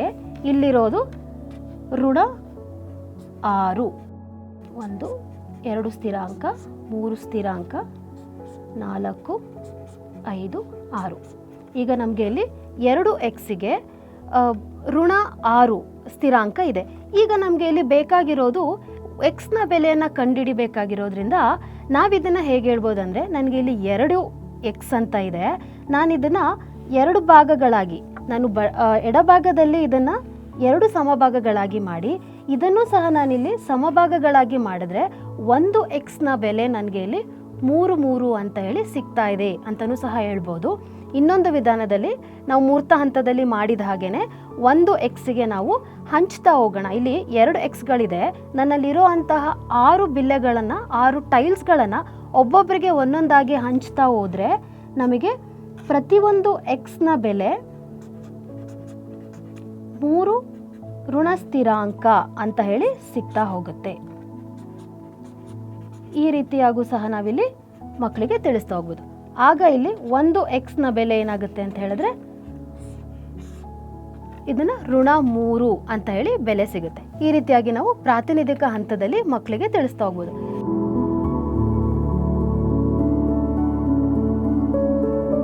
ಈಗ ಇದೇ ಸಮಸ್ಯೆಯನ್ನು ಅಮೂರ್ತ ಹಂತದಲ್ಲಿ ಹೇಗೆ ಮಾಡೋದು ಅನ್ನೋದನ್ನು ನಾವೀಗ ನೋಡ್ತಾ ಹೋಗೋಣ. ಈಗ ಸಮೀಕರಣ ಹೇಗಿದೆ ಅಂದರೆ 2x + 3 ಈಕ್ವಲ್ಸ್ -3 ಅಂತ ಹೇಳಿದೆ, ಋಣ 3 ಅಂತ ಇದೆ. ನಾವೀಗ ಮೂರ್ತ ಹಂತ ಮತ್ತು ಪ್ರಾತಿನಿಧಿಕ ಹಂತದಲ್ಲಿ ಮಾಡಿದ ಹಾಗೆಯೇ 2x ನಾವೀಗ ಇಲ್ಲಿ 2x ಚರಾಕ್ಷರದ ಬೆಲೆಯನ್ನು ಮಾತ್ರ ಕಂಡುಹಿಡಿಬೇಕಾಗಿರೋದ್ರಿಂದ ನಾವಿಲ್ಲಿ ಧನ 3 ನಾವು ಇದರಿಂದ ತೆಗಿಬೇಕಾಗಿದೆ. ಅದಕ್ಕೆ ನಾವೇನು ಮಾಡೋಣ ಅಂದರೆ ಧನ 3ಕ್ಕೆ ಒಂದು ಋಣ 3 ಕೂಡಿಸ್ತಾ ಹೋಗೋಣ. ನಮಗೀಗಾಗಲೇ ಗೊತ್ತಿದೆ, ನಮಗಿದು ಸಮತ್ವದ ಸಮೀಕರಣ ಆಗಿರೋದ್ರಿಂದ ನಾವು ಎಡಬಾದಿಗೆ -3 ಕೂಡ್ತಾ ಹೋದರೆ ಅಷ್ಟೇ ಸ್ಥಿರಾಂಕದ ಬೆಲೆಯನ್ನು ನಾವು ಬಲಭಾಗಕ್ಕೂ ಸಹ ಕೂಡ್ತಾ ಹೋಗಬೇಕು. ಹಾಗಾಗಿ ಇಲ್ಲಿ -3 ಇಲ್ಲೂ ಸಹ ಕೂಡ್ತಾ ಹೋಗಬೇಕು. ಇಲ್ಲಿ +3 ಮತ್ತು -3 ಇದೆ, ಅದನ್ನು ಕ್ಯಾನ್ಸಲ್ ಅಂತ ಮಾಡ್ತೇವೆ. 2x ಆದಾಗ ಇಲ್ಲಿ ಧನ 3 ಮತ್ತು ಋಣ 3 ನಾವು ಇಲ್ಲಿ ಕ್ಯಾನ್ಸಲ್ ಮಾಡಿದ್ದೀವಿ. ಈಗ ಉಳಿಯುವಂಥದ್ದು 2x ಈಕ್ವಲ್ಸ್ ಇಲ್ಲಿ 2 ಋಣ 3 ಮತ್ತು ಋಣ 3 ಅಂತಲೇ ಇದೆ. ಈಗ ಎರಡೂ ಚಿಹ್ನೆಗಳು ಸಮ ಇರೋದ್ರಿಂದ ನಾವೀಗ ಅದನ್ನು ಕೂಡ್ತೇವೆ ಮತ್ತು ಋಣ ಚಿಹ್ನೆಯನ್ನು ಹಾಕ್ತೇವೆ. ಈಗ ಇದರ ಬೆಲೆ ಋಣ 6 ಅಂತ ಹೇಳಿ ಆಗಿದೆ. ನಂತರ ನಮಗೆ ಇಲ್ಲಿ ಬೇಕಾಗಿರೋದು ಎಕ್ಸ್ನ ಬೆಲೆ ಮಾತ್ರ ಬೇಕಾಗಿರೋದ್ರಿಂದ ಹಾಗೂ 2 ಮತ್ತು ಎಕ್ಸ್ನ ಮಧ್ಯೆ ಗುಣಾಕಾರದ ಕ್ರಿಯೆ ಇದೆ. ಹಾಗಾಗಿ ಇಲ್ಲಿ ಎಕ್ಸ್ನ ಜೊತೆಗಿರುವಂತಹ ಸಂಖ್ಯಾ ಸಹಗುಣಕ 2 ಏನಿದೆ ಅದು ಸಮಚಿಹ್ನೆಯಿಂದ ಬಲಭಾಗಕ್ಕೆ ಹೋದಾಗ ಅದರ ವಿಲೋಮವಾಗಿ ಬರುತ್ತೆ. ಆದರೆ ಇಲ್ಲಿ 2 ಇರೋವಂಥದ್ದು ಬಲಭಾಗಕ್ಕೆ ಹೋದಾಗ 1/2 ಅಂತ ಆಗುತ್ತೆ. ಇಲ್ಲಿ ನಮಗೆ ಈಗಾಗಲೇ -6 ಅನ್ನೋದಿದೆ, ನಾವೀಗ ಅದನ್ನು ಬ್ರ್ಯಾಕೆಟಲ್ಲಿ ಬರೆದಿರೋದು. ಈಗ ನಮಗೆ ಇಲ್ಲಿ 2ರಿಂದ ನಾವು 6 ಗುಣಿಸೋದಾದರೆ 3 ಬಾರಿ ಹೋಗ್ತಾ ಇದೆ. ಹಾಗಾಗಿ ನಮಗೆ ಇಲ್ಲಿ ಎಕ್ಸ್ನ ಬೆಲೆ ಏನಂತ ಬರುತ್ತೆ ಅಂದರೆ ಋಣ 3 ಅಂತ ಹೇಳಿ ಬರ್ತಾ ಹೋಗುತ್ತೆ. ಇದನ್ನು ನಾವೀಗ ಮಕ್ಕಳಿಗೆ ಮೊದಲ ಬಾರಿಗೆ ನಾವು ಪರಿಕಲ್ಪನೆಯನ್ನು ಕಲಿಸುವಾಗ ಈ ಹಂತದಲ್ಲಿನೇ ನಾವು ಕಲಿಸೋದು ತುಂಬ ಮುಖ್ಯ ಆಗ್ತಾ ಹೋಗುತ್ತೆ. ನಂತರ ಅವರು ಒಂದಷ್ಟು ಸಮಸ್ಯೆಗಳನ್ನು ಕಲಿತ ಮೇಲೆ ನಾವು ನಂತರ ಅವರಿಗೆ ಇನ್ನೊಂದು ವಿಧಾನದಲ್ಲಿ ಹೇಳ್ಕೊಡ್ತಾ ಹೋಗ್ಬೋದು. ಇದೇ ಸಮಸ್ಯೆಯನ್ನು ನಾವು ಈ ರೀತಿ ಮಾಡೋದಾದರೆ 2x ಧನ 3 ಸಮಚಿಹ್ನೆ ಋಣ 3 ಅಂತ ಇದೆ. ನಾವೀಗ ಇಲ್ಲಿ ಏನು ಮಾಡ್ತೀವಿ ಅಂದರೆ ನಮಗೆ ಎಡಭಾಗದಲ್ಲಿರುವಂತಹ ಚರಾಕ್ಷರದ ಬೆಲೆಯನ್ನು ಕಂಡುಹಿಡಿಬೇಕಾಗಿರೋದ್ರಿಂದ 2x ಮಾತ್ರ ನಾವಿಲ್ಲಿ ತಗೊಂಡು ಸಮಚಿಹ್ನೆಯನ್ನು ಹಾಕಿ -3 ಬರೆದು ಈ ಧನ 3 ನಾವು ಬಲಭಾಗಕ್ಕೆ ಕಳಿಸ್ತಾ ಹೋಗೋಣ. ಇಲ್ಲಿ ಧನ 3 ಸಮಚಿಹ್ನೆಯಿಂದ ಬಲಭಾಗಕ್ಕೆ ಕಳಿಸುವಾಗ ಅದರ ಚಿಹ್ನೆಯ ವಿಲೋಮವಾಗುತ್ತೆ. ಅಂದರೆ ಇಲ್ಲಿರುವಂತಹ ಧನ 3 ಸ್ಥಿರಾಂಕ ಏನಿದೆ ಇಲ್ಲಿ ಬಂದಾಗ ಅದರ ಚಿಹ್ನೆ ಬದಲಾಗಿ ನಮಗೆ ಅದು -3 ಅಥವಾ ಋಣ 3 ಅಂತ ಹೇಳಿ ಆಗುತ್ತೆ. ಈಗ ನಮಗೆ ಇದನ್ನು 2x ಈಕ್ವಲ್ಸ್ -3 ಮತ್ತು -3 ಋಣ 3 ಮತ್ತು ಋಣ 3 ಇದೆ. ಇದನ್ನು ಕೂಡಿದಾಗ ನಮಗೆ -6 ಅಂತ ಆಗುತ್ತೆ. ಈಗ ನಾವು ಇದೇ ಇಲ್ಲಿ ಈಗ ನಾವು ಏನು ಹಂತವನ್ನು ಮಾಡಿದ್ವಿ ಈಗ ನಾವು ಇದೇ ಹಂತಕ್ಕೆ ಬರ್ತೇವೆ. 2x ಈಕ್ವಲ್ಸ್ -6 ಋಣ 6 ಅಂತ ಆಗಿದೆ. ಈಗ ನಾವು ಎಕ್ಸ್ನ ಬೆಲೆಯನ್ನು ಕಂಡುಹಿಡಿಯುವಾಗ ಮಕ್ಕಳಿಗೆ ಏನು ಹೇಳ್ತೀವಿ ಅಂದರೆ ಅವರು ಒಂದಷ್ಟು ಸಮಸ್ಯೆಗಳನ್ನು ಮಾಡ್ತಾ ಇದ್ದಂಗೆ ಅವ್ರು ನೇರವಾಗಿ ಮಾಡ್ತಾ ಹೋಗ್ತಾರೆ.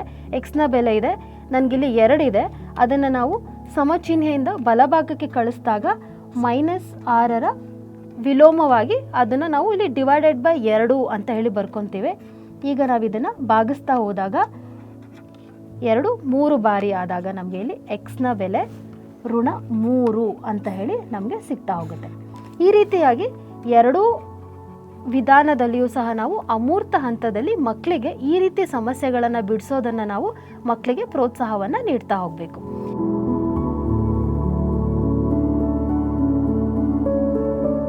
ಈಗ 3ನೇ ಸಮೀಕರಣವನ್ನು ತಗೊಳ್ಳೋಣ. ಸಮೀಕರಣ 3x + 1 = 10 ಅಂತ ಹೇಳಿದೆ. ಈಗ ಇದನ್ನು ಹೇಗೆ ಬೀಜಗಣಿತದ ಟೈಲ್ಸ್ಗಳನ್ನು ಬಳಸಿ ಬಿಡಿಸೋದು ಅಂತ ನೋಡ್ತಾ ಹೋಗೋಣ. ಮೊದಲಿಗೆ ನಮಗಿಲ್ಲಿ 3x ಬೇಕಾಗಿದೆ. 3x ಅಂತ ಹೇಳಿದರೆ ನಾವು ಕೆಂಪು ಆಯತಾಕಾರದ ಬೀಜಗಣಿತದ ಟೈಲ್ಸ್ಗಳನ್ನು ಜೋಡಿಸ್ಕೋಬೇಕು. ನಂತರ ಒಂದು ಧನ ಸ್ಥಿರಾಂಕ ಇದೆ, ಅಂದರೆ ನಾವೀಗ ಇಲ್ಲಿ ಒಂದು ಚಿಕ್ಕ ಚೌಕಾಕಾರದ ಟೈಲ್ಸನ್ನು ಜೋಡಿಸ್ಕೊಳ್ಳೋಣ. ನಂತರ ಸಮಚಿಹ್ನೆ ಬಲಭಾಗದಲ್ಲಿ 10 ಧನ ಸ್ಥಿರಾಂಕ ಇದೆ. ಈಗ ಅದನ್ನು ಜೋಡಿಸ್ಕೊಳ್ತಾ ಹೋಗೋಣ. 1 2 3 4 5 6 7 8 9 10. ಈಗ ನಾವಿಲ್ಲಿ ಗಮನಿಸಬೇಕಾಗಿರುವಂತಹ ಅಂಶ ಏನಂದರೆ ನಮ್ಮ ಎಡಭಾಗದಲ್ಲಿರುವ ಚರಾಕ್ಷರ ನಮ್ಮ ಎಡಭಾಗದಲ್ಲಿರುವ 3x+1ನಲ್ಲಿ ನಾವು 3xನ ಬೆಲೆಯನ್ನು ಕಂಡುಹಿಡಿಬೇಕಾಗಿದೆ. ಅಲ್ಲದೆ ಇಲ್ಲಿರುವಂತಹ ಧನ ಒಂದು ಸ್ಥಿರಾಂಕವನ್ನು ನಾವಿಲ್ಲಿಂದ ತೆಗೆದಾಕಬೇಕಾಗಿರೋದ್ರಿಂದ ನಮಗೀಗಾಗಲೇ ತಿಳಿದಿರೋ ಹಾಗೆ ನಾವು ಶೂನ್ಯ ಜೋಡಿಯನ್ನು ಸೇರಿಸ್ತಾ ಹೋದರೆ ನಾವಿಲ್ಲಿ ಒಂದು ಸ್ಥಿರಾಂಕವನ್ನು ತೆಗಿತಾ ಹೋಗ್ಬೋದು. ಹಾಗಾಗಿ ನಾವೀಗ ಇಲ್ಲಿ ಒಂದು ಋಣ ಸ್ಥಿರಾಂಕವನ್ನು ಸೇರಿಸ್ತಾ ಹೋಗೋಣ. ನಮಗೀಗಾಗಲೇ ಗೊತ್ತಿದೆ, ನಾವಿಲ್ಲಿ ಎಡಭಾಗದಲ್ಲಿ ಒಂದು ಋಣ ಸ್ಥಿರಾಂಕವನ್ನು ಸೇರಿಸಿದ್ರೆ ಬಲಭಾಗದಲ್ಲೂ ಸಹ ನಾವಿಲ್ಲಿ ಒಂದು ಋಣ ಸ್ಥಿರಾಂಕವನ್ನು ಸೇರಿಸ್ತಾ ಹೋಗಬೇಕು. ಈಗ ಇದು ಶೂನ್ಯ ಜೋಡಿಯಾಗಿದೆ, ಇಲ್ಲಿ ಸಹ ಒಂದು ಶೂನ್ಯ ಜೋಡಿ ಏರ್ಪಾಟಾಗಿದೆ. ಈಗ ಅದನ್ನು ನಾವೀಗ ಇಲ್ಲಿಂದ ತೆಗೆಯೋಣ. ಈಗ ನಮ್ಮಲ್ಲಿ ಉಳಿದಿರೋ ಅಂಥದ್ದು 3x = 9 ಸ್ಥಿರಾಂಕ, ಅಂದರೆ 9 ಧನ ಸ್ಥಿರಾಂಕ ಇದೆ. ಆದರೆ ನಮಗಿಲ್ಲಿ ಬೇಕಾಗಿರೋದು 1x ಬೆಲೆ ನಮಗೆ ಇಲ್ಲಿ ಬೇಕಾಗಿದೆ. ನಾವಿದನ್ನು ಈಗಾಗಲೇ ತಿಳಿದಿರೋ ಅಂತೆ ಮಕ್ಕಳಿಗೆ ಭಾಗಾಕಾರದಲ್ಲಿ ಹಂಚುವಿಕೆಯ ವಿಧಾನ ಅಂತ ಅವರಿಗೆ ತಿಳಿದಿದೆ. ನನಗಿಲ್ಲಿರುವಂತಹ 3xಗೆ ಬಲಭಾಗದಲ್ಲಿರುವ 9 ಧನ ಸ್ಥಿರಾಂಕವನ್ನು ಒಬ್ಬೊಬ್ಬರಿಗೆ ಹಂಚ್ತಾ ಹೋದರೆ ಉಳಿಯುವಂಥ ಪ್ರತಿ ಎಕ್ಸ್ಗೆ ಉಳಿಯುವಂತಹ ಬೆಲೆ ನಮ್ಮ ಚರಾಕ್ಷರದ ಬೆಲೆಯಾಗಿರುತ್ತೆ. ಈಗ ಅದನ್ನು ಮಾಡ್ತಾ ಹೋಗೋಣ. 1x 2x 3x ಅಂತ ಇದೆ. ಈಗ ನಾವೀಗ ಇಲ್ಲಿ ಒಂದೊಂದು ಬಿಲ್ಲೆಯನ್ನು ಒಂದೊಂದು ಎಕ್ಸಿಗೆ ಹಂಚ್ತಾ ಹೋಗೋಣ.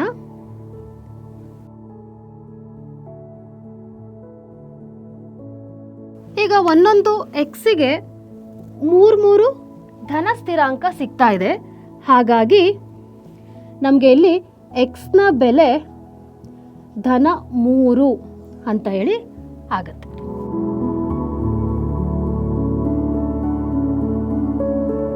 ಈಗ ಮೂರನೇ ಸಮಸ್ಯೆನ ಪ್ರಾತಿನಿಧಿಕ ಹಂತದಲ್ಲಿ ಹೇಗೆ ಮಾಡೋದು ಅನ್ನೋದನ್ನು ನೋಡ್ತಾ ಹೋಗೋಣ.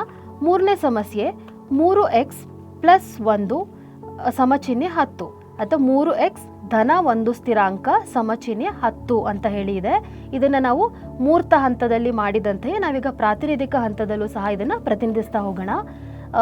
3x ಅಂತ ಇದೆ, ಅಂದರೆ ಧನ 3x ಅಂತ ಇದೆ. ನಾವು ಅದಕ್ಕೆ ಈಗ ಇಲ್ಲಿ 3 ಆಯತಾಕಾರದ ಬೀಜಗಣಿತದ ಟೈಲ್ಸ್ಗಳನ್ನು ಜೋಡಿಸ್ಕೊತಾ ಹೋಗೋಣ ಅಥವಾ ಬರಿತಾ ಹೋಗೋಣ. ನಂತರ ನಮಗಿಲ್ಲಿ ಧನ ಒಂದು ಸ್ಥಿರಾಂಕ ಅಂತ ಹೇಳಿ ಇದೆ. ಹಾಗಂದರೆ ನಾವು ಅದನ್ನು ಈ ರೀತಿಯಾಗಿ ಚಿಕ್ಕ ಚೌಕಾಕಾರದ ಬೀಜಗಣಿತದ ಟೈಲ್ಸ್ನಲ್ಲಿ ನಾವು ಇದನ್ನು ಬರಿತೀವಿ. ಸಮಚಿಹ್ನೆ 10 ಸ್ಥಿರಾಂಕ, ಅಂದರೆ ಧನ 10 ನಾನಿಲ್ಲಿ ಬರಿತಾ ಹೋಗಬೇಕು. 3 4 5 6 7 8 9 10. ಈಗ ನಾವಿಲ್ಲಿ ನನಗೆ 3xನ ಬೆಲೆ ಬೇಕಾಗಿರೋದ್ರಿಂದ 3xನ ಮಾತ್ರ ಇಟ್ಟು ನಾನು ಇಲ್ಲಿ ಒಂದನ್ನು ಈ ಸಮೀಕರಣದಿಂದ ತೆಗೆದು ಹಾಕಬೇಕಾಗಿದೆ. ಅದಕ್ಕೆ ನಾವೇನು ಮಾಡೋಣ ಅಂತ ಹೇಳಿದ್ರೆ, ಈಗಾಗಲೇ ಗೊತ್ತಿರೋ ಹಾಗೆ ಶೂನ್ಯ ಜೋಡಿಯ ಪರಿಕಲ್ಪನೆಯಂತೆ ಧನ ಒಂದು ಸ್ಥಿರಾಂಕ ಏನಿದೆ ಅದಕ್ಕೆ ನಾವು ಇನ್ನೊಂದು ಋಣ ಒಂದು ಸ್ಥಿರಾಂಕವನ್ನು ಎಡಭಾಗಕ್ಕೆ ಸೇರಿಸ್ತಾ ಹೋಗೋಣ. ಎಡಭಾಗಕ್ಕೆ ಸೇರಿಸಿದ್ರೆ ಅದೇ ರೀತಿ ನಾವು ಬಲಭಾಗಕ್ಕೂ ಸಹ ಒಂದು ಋಣ ಸ್ಥಿರಾಂಕವನ್ನು ಸೇರಿಸ್ತಾ ಹೋಗಬೇಕು. ಇಲ್ಲಿ ಈಗಾಗಲೇ 10 ಧನ ಸ್ಥಿರಾಂಕ ಇದೆ, 4 5. ಈಗ ನಾವಿದಕ್ಕೆ ಒಂದು ಋಣ ಸ್ಥಿರಾಂಕವನ್ನು ಇಲ್ಲಿ ಸೇರಿಸಿದ್ದೇವೆ. ಈಗ ನಮಗೆ ಇಲ್ಲಿ ಇದು ಶೂನ್ಯ ಜೋಡಿಯಾಗಿ ನಾವು ಇದನ್ನು ಇಲ್ಲಿಂದ ತೆಗೆದಾಕ್ತೇವೆ. ಇಲ್ಲಿ ಒಂದು ಶೂನ್ಯ ಜೋಡಿಯಾಗಿದೆ. ಈಗ ಉಳಿದಿರೋ ಅಂಥದ್ದನ್ನು ಬರಿತಾ ಹೋಗೋಣ. ನಮಗೆ ಇಲ್ಲಿ 3x ಉಳಿದಿದೆ, ಅದ್ರ ಜೊತೆಗೆ 9 ಸ್ಥಿರಾಂಕ ನಮ್ಮ ಬಲಭಾಗದಲ್ಲಿದೆ. 3 4 5 6 7 8 9. ಈಗ ನಮಗೆ ನಾವು ಕಂಡುಹಿಡಿಬೇಕಾಗಿರೋದು ಒಂದು ಚರಾಕ್ಷರದ ಬೆಲೆ. ನಮಗಿಲ್ಲಿರೋದು 3x ಅಂತ ಇದೆ. ನಾವು ಪ್ರತಿಯೊಂದು ಎಕ್ಸಿಗೂ ನಮ್ಮ ಬಲಭಾಗದಲ್ಲಿರುವಂತಹ ಸ್ಥಿರಾಂಕವನ್ನು ಹಂಚ್ತಾ ಹೋಗೋದು, ಅಥವಾ ನಾವಿದನ್ನು 3 ಭಾಗಗಳಾಗಿ ಮಾಡ್ತಾ ಹೋದರೆ 1 ಭಾಗ 2 ಭಾಗ 3 ಭಾಗ, ಇದನ್ನು ಸಹ ನಾವಿಲ್ಲಿ 3 ಭಾಗಗಳಾಗಿ ಮಾಡ್ತಾ ಹೋದರೆ ಪ್ರತಿಯೊಂದು ಗುಂಪಿನಲ್ಲೂ 3 ಗುಂಪುಗಳಾಗಿ ಮಾಡ್ತಾ ಹೋದರೆ ಪ್ರತಿಯೊಂದು ಗುಂಪಿನಲ್ಲೂ 3 ಸ್ಥಿರಾಂಕಗಳು ಉಳಿತಾ ಹೋಗುತ್ತೆ. ಹಾಗಾಗಿ ನಮಗೆ ಒಂದು ಎಕ್ಸ್ನ ಬೆಲೆ 3 ಸ್ಥಿರಾಂಕ ಉಳಿದಿದೆ. ಹಾಗಾಗಿ ಎಕ್ಸ್ನ ಬೆಲೆಯನ್ನು ನಾವಿಲ್ಲಿ ಧನ 3 ಅಂತ ಹೇಳ್ತಾ ಹೋಗ್ಬೋದು.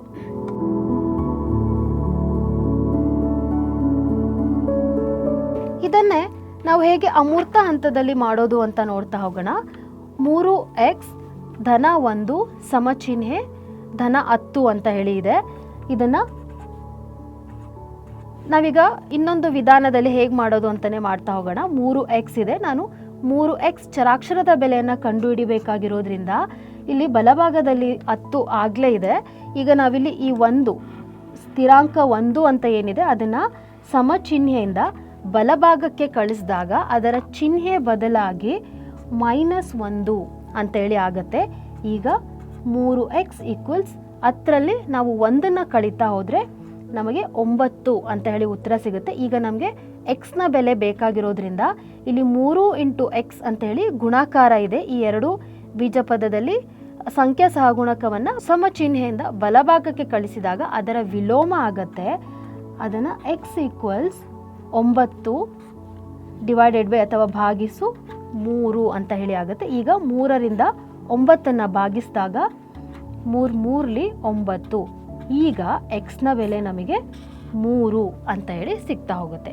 ಈ ರೀತಿಯಾಗಿ ನಾವು ಒಂದು ಚರಾಕ್ಷರ ಹೊಂದಿರುವಂತಹ ಸಮೀಕರಣವನ್ನು ಮೂರ್ತ ಹಂತದಲ್ಲಿ, ಪ್ರಾತಿನಿಧಿಕ ಹಂತದಲ್ಲಿ ಮತ್ತು ಅಮೂರ್ತ ಹಂತದಲ್ಲಿ ನಾವು ಈ ರೀತಿ ಬಿಡಿಸ್ತಾ ಹೋಗ್ಬೋದು.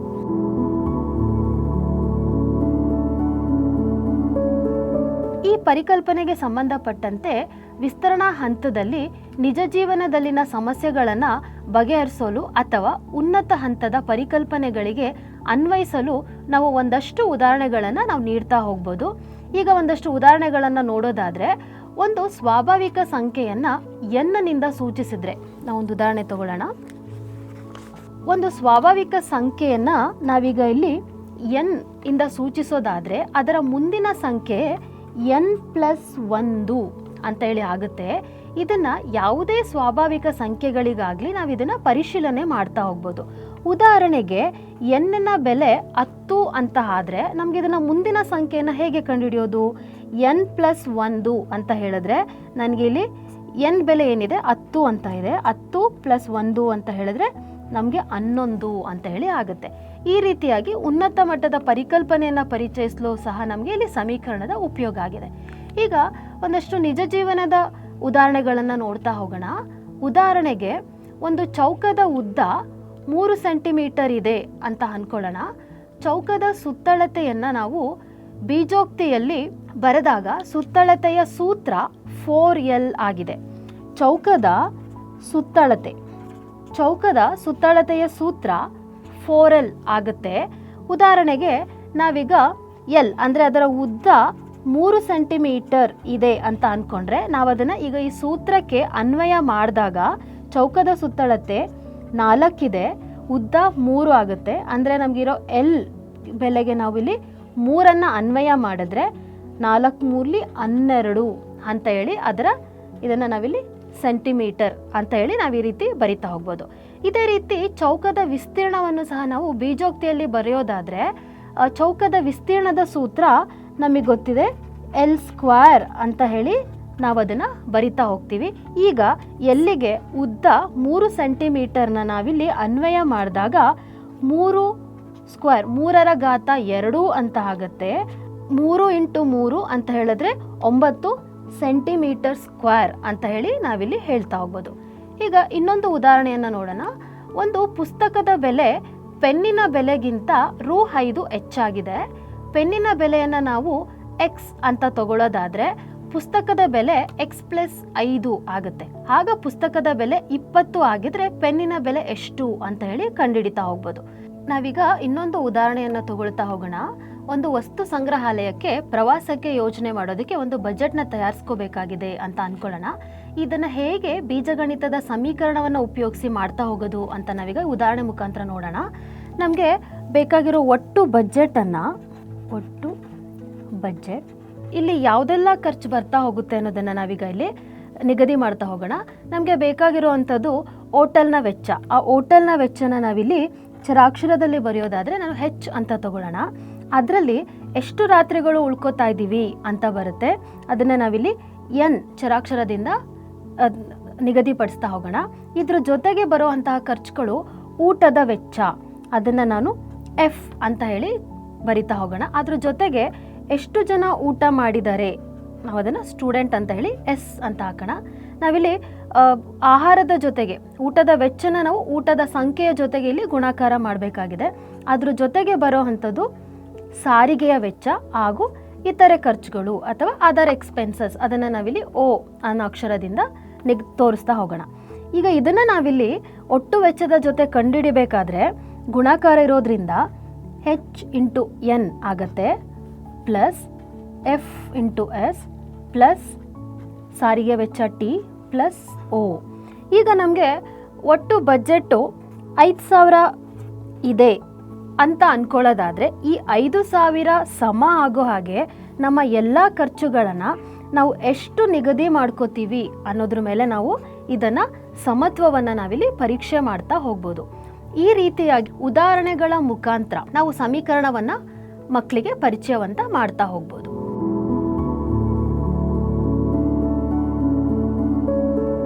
ಈಗ ಮುಂದಿನ ಹಂತ ಮೌಲ್ಯಮಾಪನ. ಈ ಹಂತದಲ್ಲಿ ನಾವು ಪ್ರಶ್ನೆಗಳನ್ನು ಕೇಳೋದ್ರ ಮುಖಾಂತರ ಮಕ್ಕಳಿಗೆ ಮೌಲ್ಯಮಾಪನವನ್ನು ಮಾಡ್ತಾ ಹೋಗ್ಬೋದು. ಪ್ರಶ್ನೆಗಳನ್ನು ಈ ರೀತಿ ಕೇಳ್ಬೋದು. 8 ಬಾರಿ m+3 ಮಾಡಿದರೆ 35 ದೊರೆಯುತ್ತದೆ. ಎರಡನೇ ಪ್ರಶ್ನೆ, 3x ಋಣ 8 ಸಮಚಿಹ್ನೆ 7 ಈ ಸಮೀಕರಣದಲ್ಲಿ x ನ ಬೆಲೆ ಏನು? ಅಲ್ಲದೆ ಈ ಹಂತದಲ್ಲಿ ನಾವು ಪಠ್ಯಪುಸ್ತಕದ ಅಭ್ಯಾಸವನ್ನು ಸಹ ಮಾಡಿಸಬಹುದು. ಅಲ್ಲದೆ ಈ ಪರಿಕಲ್ಪನೆಗೆ ಸಂಬಂಧಿಸಿದಂತಹ ಬಿಲ್ಡಿಂಗ್ ಬ್ಲಾಕ್ಸ್ ಆಟಗಳನ್ನು ಸಹ ನಾವಿಲ್ಲಿ ಆಟ ಆಡಿಸ್ತಾ ಹೋಗ್ಬೋದು.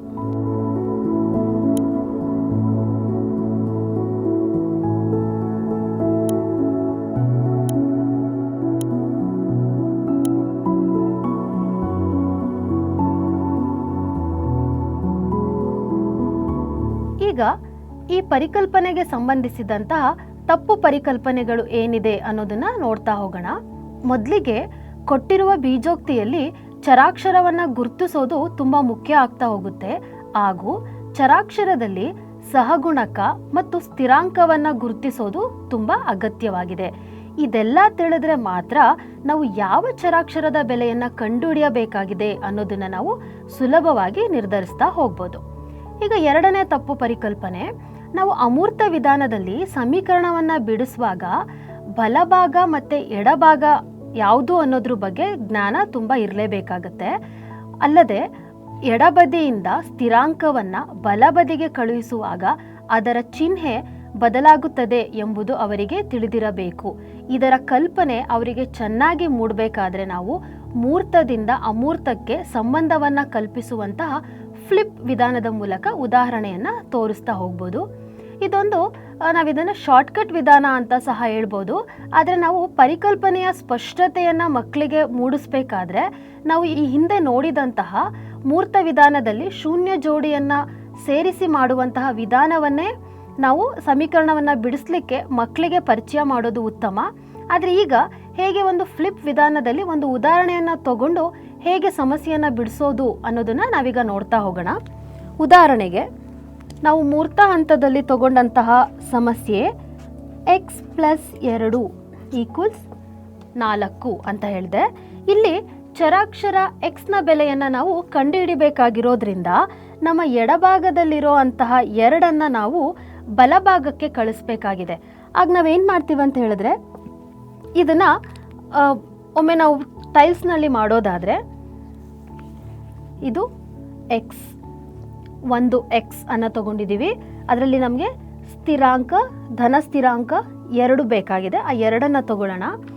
ನಾವೀಗ 4 ಸ್ಥಿರಾಂಕವನ್ನು ಬಲಭಾಗದಲ್ಲಿ 4 ಸ್ಥಿರಾಂಕವನ್ನು ಜೋಡಿಸ್ತಾ ಹೋಗೋಣ. ನಮಗೆ ಇಲ್ಲಿ ಎಡಭಾಗದಲ್ಲಿರುವಂತಹ ಚರಾಕ್ಷರ x ನ ಬೆಲೆಯನ್ನು ನಾವು ಕಂಡುಹಿಡಿಬೇಕಾಗಿರೋದ್ರಿಂದ ನಮಗೆ ಇಲ್ಲಿರುವಂತಹ 2 ಸ್ಥಿರಾಂಕವನ್ನು ನಾವು ಬಲಭಾಗಕ್ಕೆ ಕಳಿಸ್ತಾ ಹೋಗೋಣ. ಈಗ ನಮ್ಗೆ ಇಲ್ಲಿರುವಂತಹ ಧನ ಸ್ಥಿರಾಂಕ ಬಲಭಾಗಕ್ಕೆ ಹೋಗುವಾಗ ಚಿಹ್ನೆ ಬದಲಾವಣೆ ಆಗುತ್ತೆ. ಅಂದರೆ ನಾವು ಇದನ್ನು ಪೂರ್ಣಾಂಕದಲ್ಲಿ ಕಲ್ತಿದ್ದೀವಿ, ಅದನ್ನು ನಾವು ಫ್ಲಿಪ್ ವಿಧಾನ ಅಂತ ಹೇಳ್ತೀವಿ. ಇಲ್ಲಿರುವಂತಹ ಧನ ಸ್ಥಿರಾಂಕದ ಬದಲಿಗೆ ನಾವು 2 ಋಣ ಸ್ಥಿರಾಂಕವನ್ನು ನಾವು ಇಲ್ಲಿ ಬಲಭಾಗದಲ್ಲಿ ಜೋಡಿಸ್ತಾ ಹೋಗೋದು. ಈಗ ನಮಗೆ ಇಲ್ಲಿ ಒಂದು x ಚರಾಕ್ಷರ ಉಳಿತಾ ಇದೆ. ಇಲ್ಲಿ ನಮಗೆ 2 ಶೂನ್ಯ ಜೋಡಿಗಳಿದೆ. ನಾವೀಗ ಇಲ್ಲಿ ಶೂನ್ಯ ಜೋಡಿಗಳನ್ನು ತೆಗೆದಿಟ್ರೆ ನಮಗೆ ಸಿಗುವಂತಹ x ನ ಬೆಲೆ 2 ಅಂತ ಹೇಳಿ ಆಗಿದೆ. ಇದೇ ವಿಧಾನವನ್ನು ನಾವು ಒಮ್ಮೆ ಪ್ರಾತಿನಿಧಿಕ ಹಂತದಲ್ಲಿ ಮಾಡ್ತಾ ಹೋಗೋಣ. x ಅಂದರೆ ನಾವಿಲ್ಲಿ ಅದನ್ನು ಒಂದು ಆಯತಾಕಾರದ ಟೈಲ್ಸ್ನಲ್ಲಿ ಬರ್ಕೊತಾ ಇದ್ದೀವಿ. ಅದ್ರ ಜೊತೆಗೆ ನಮಗೆ 2 ಸ್ಥಿರಾಂಕ ಇದೆ, ಸಮಚಿಹ್ನೆ, 4 ಸ್ಥಿರಾಂಕ, ಧನ ಸ್ಥಿರಾಂಕ. ನಾವೀಗ ಮೂರ್ತ ಹಂತದಲ್ಲಿ ಮಾಡಿದಂತಹ ಹಂತ ಏನಂತ ಹೇಳಿದ್ರೆ, ನಾವಿಲ್ಲಿ ಎಕ್ಸ್ನ ಬೆಲೆಯನ್ನು ಕಂಡುಹಿಡಿಯಬೇಕಾಗಿರೋದ್ರಿಂದ ಇಲ್ಲಿ ಧನ ಸ್ಥಿರಾಂಕವನ್ನು ನಾವು ಬಲಭಾಗಕ್ಕೆ ಕಳಿಸಿದಾಗ ಇಲ್ಲಿ ನಮಗೆ 4 ಸ್ಥಿರಾಂಕ ಇದೆ. ಈಗ ಇಲ್ಲಿರುವಂತಹ ಧನ ಸ್ಥಿರಾಂಕ ಸಮಚಿಹ್ನೆಯಿಂದ ಬಲಭಾಗಕ್ಕೆ ಹೋದಾಗ ಅದರ ಚಿಹ್ನೆ ಬದಲಾಗಿ, ಅಂದರೆ ನಾವು ಅದನ್ನು ಫ್ಲಿಪ್ ಅಂತ ಹೇಳಿ ಮಾಡಿದ್ವಿ, ಅದು ಋಣ ಸ್ಥಿರಾಂಕ ಆಗುತ್ತೆ. ಈಗ ಇಲ್ಲಿ ಋಣ ಸ್ಥಿರಾಂಕ, 2 ಋಣ ಸ್ಥಿರಾಂಕ ಮತ್ತು 2 ಧನ ಸ್ಥಿರಾಂಕಗಳು ಸೇರಿ ಇದು 0 ಜೋಡಿಯಾಗಿದೆ. ಈಗ ನಮಗೆ ಇಲ್ಲಿ ಉಳಿಯೋ ಅಂಥದ್ದು ಎಕ್ಸ್ನ ಬೆಲೆ ಧನ 2 ಅಂತ ಹೇಳಿ ಬರಿತಾ ಹೋಗ್ತೀವಿ. ಅಂದರೆ ಇದರ ಉತ್ತರ x ಈಕ್ವಲ್ಸ್ 2. ಈ ರೀತಿಯಾಗಿ ನಾವು ಮಕ್ಕಳಿಗೆ ಈ ವಿಧಾನದಲ್ಲಿಯೂ ಸಹ ನಾವು ಅಮೂರ್ತ ಹಂತದಲ್ಲಿ ನಾವು ಸಮಸ್ಯೆಗಳನ್ನು ಬಿಡಿಸ್ತಾ ಹೋಗ್ಬೋದು. ಈಗ ಮುಂದಿನ ತಪ್ಪು ಪರಿಕಲ್ಪನೆಯನ್ನು ನೋಡೋದಾದರೆ, ಚರಾಕ್ಷರದ ಜೊತೆ ಸಂಖ್ಯಾ ಸಹಗುಣಕವಿರುವಾಗ ಚರಾಕ್ಷರದ ಬೆಲೆಯನ್ನು ಕಂಡುಹಿಡಿಯಲು ಸಂಖ್ಯಾ ಸಹಗುಣಕವನ್ನು ಬಲಬದಿಗೆ ಕಳುಹಿಸಿದಾಗ ಸಂಖ್ಯಾ ಸಹಗುಣಕವು ಅದರ ವಿಲೋಮವಾಗುತ್ತದೆ ಎಂಬುದರಲ್ಲಿ ಅವರಿಗೆ ಸ್ವಲ್ಪ ಗೊಂದಲ ಇರುತ್ತೆ. ಹಾಗಾಗಿ ನಾವು ಈ ರೀತಿಯ ಸಮಸ್ಯೆಗಳನ್ನು ಬಿಡಿಸುವಾಗ ಸ್ಥಿರಾಂಕ ಮತ್ತು ಸಂಖ್ಯಾ ಸಹಗುಣಕಕ್ಕಿರುವ ವ್ಯತ್ಯಾಸವನ್ನು ತಿಳಿದಿರಬೇಕು. ಹಾಗೂ ಈಗಾಗಲೇ ಮೂರ್ತ ವಿಧಾನದಲ್ಲಿ ತಿಳಿಸಿದಂತೆ ಚರಾಕ್ಷರದೊಂದಿಗೆ ಸಂಖ್ಯಾ ಸಹಗುಣಕ ಬಂದಾಗ ನಾವು ಹಂಚುವಿಕೆ ವಿಧಾನವನ್ನು ಮಾಡುತ್ತೇವೆ. ಹಂಚುವಿಕೆ ಎಂದರೆ ಭಾಗಿಸು ಎಂಬುದನ್ನು ನಾವು ತರಗತಿಯಲ್ಲಿ ಒತ್ತು ನೀಡುವುದು ಮುಖ್ಯ ಆಗ್ತಾ ಹೋಗುತ್ತೆ. ಅದನ್ನೇ ನಾವು ಉದಾಹರಣೆ ಮುಖಾಂತರ ಗಮನಿಸೋದಾದರೆ, ಉದಾಹರಣೆಗೆ 2x ಸಮಚಿಹ್ನೆ 6 ಅಂತ ಹೇಳಿ ಇದೆ. ಈ ಬೀಜೋಕ್ತಿಯಲ್ಲಿ ನಾವು ಎಕ್ಸ್ನ ಬೆಲೆಯನ್ನು ಕಂಡುಹಿಡಿಯಬೇಕಾಗಿದೆ. ಈ ಉದಾಹರಣೆಯಲ್ಲಿ ಎಡಭಾಗದಲ್ಲಿ ಯಾವುದೇ ಸ್ಥಿರಾಂಕ ಇರೋದಿಲ್ಲ. ನಾವಿಲ್ಲಿ ಗಮನಿಸ್ಬೋದು, ಎಡಭಾಗದಲ್ಲಿ ಯಾವುದೇ ಸ್ಥಿರಾಂಕ ಇರೋದಿಲ್ಲ. ನಾವಿಲ್ಲಿ ಈ ಚರಾಕ್ಷರ ಎಕ್ಸ್ನ ಬೆಲೆಯನ್ನು ಮಾತ್ರ ಕಂಡುಹಿಡಿಯಬೇಕಾಗಿರೋದ್ರಿಂದ ಈ 2 ಮತ್ತು ಎಕ್ಸ್ನ ಮಧ್ಯೆ ಗುಣಾಕಾರ ಚಿಹ್ನೆ ಇದೆ. ಹಾಗಾಗಿ ನಾವಿಲ್ಲಿ ಎಕ್ಸ್ ಚರಾಕ್ಷರವನ್ನು ಮಾತ್ರ ತಗೊಂಡು ಸಮಚಿಹ್ನೆ ಆದಮೇಲೆ 6 ಇರೋದ್ರಲ್ಲಿ ಈ 2ನ್ನು ಸಮಚಿಹ್ನೆ ಬಲಭಾಗದಲ್ಲಿ ಸಮಚಿಹ್ನೆಯ ಕಡೆ ಕಳುಹಿಸಿದಾಗ ಆ 2 ಅದರ ವಿಲೋಮವಾಗಿ 1/2 ಅಂತ ಹೇಳಿ ಆಗ್ತಾ ಹೋಗುತ್ತೆ. ಈಗ ನಾವಿಲ್ಲಿ ಇದನ್ನು ಭಾಗಾಕಾರ ವಿಧಾನದಲ್ಲಿ ಇದರ ಬೆಲೆಯನ್ನು ಕಂಡುಹಿಡಿದಾಗ 2 1ಲಿ 2 3ಲಿ, ಹಾಗಾಗಿ ಎಕ್ಸ್ನ ಬೆಲೆ 3 ಅಂತ ಹೇಳಿ ಆಗ್ತಾ ಹೋಗುತ್ತೆ. ಈ ರೀತಿಯಾಗಿ ನಾವು ಇಲ್ಲಿ ಚರಾಕ್ಷರದ ಬೆಲೆಯನ್ನು ಮಕ್ಕಳಿಗೆ ತಿಳಿಸ್ಕೊಡ್ತಾ ಹೋಗ್ಬೋದು. ಇಲ್ಲಿ 2 ಮತ್ತು 3ರ ನಡುವೆ ಗುಣಾಕಾರ ಕ್ರಿಯೆಯ ಜೊತೆ ಇರೋದ್ರಿಂದ ನಾವಿಲ್ಲಿ 2ನ್ನು ಬಲಭಾಗಕ್ಕೆ ಕಳಿಸಿದಾಗ ಅದರ ವಿಲೋಮ 1/2 ಆಗುತ್ತದೆ ಅಂತ ಒತ್ತಿ ಹೇಳೋದು ತುಂಬ ಮುಖ್ಯ ಆಗ್ತಾ ಹೋಗುತ್ತದೆ.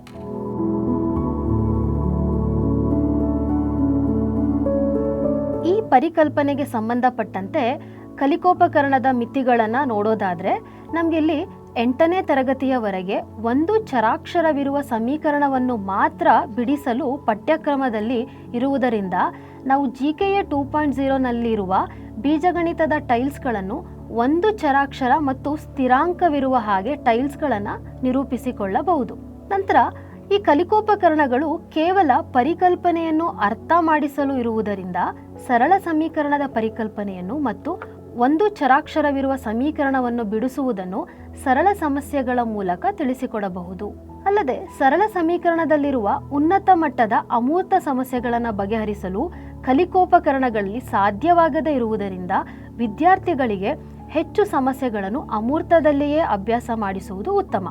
ಉದಾಹರಣೆಯನ್ನು ನೋಡ್ತಾ ಹೋಗೋಣ. x equals 4/5 of x plus 10 ಅಂತ ಹೇಳಿದೆ. ಈ ರೀತಿಯ ಉದಾಹರಣೆಗಳನ್ನು ನಾವು ಕಲಿಕೋಪಕರಣಗಳನ್ನು ಬಳಸಿ ಮಕ್ಕಳಿಗೆ ಪರಿಚಯ ಮಾಡೋದು ಕಷ್ಟ ಆಗೋದ್ರಿಂದ ಇದನ್ನು ನಾವು ಅಮೂರ್ತ ಹಂತದಲ್ಲಿಯೇ ಬಿಡಿಸುವುದು ಉತ್ತಮ.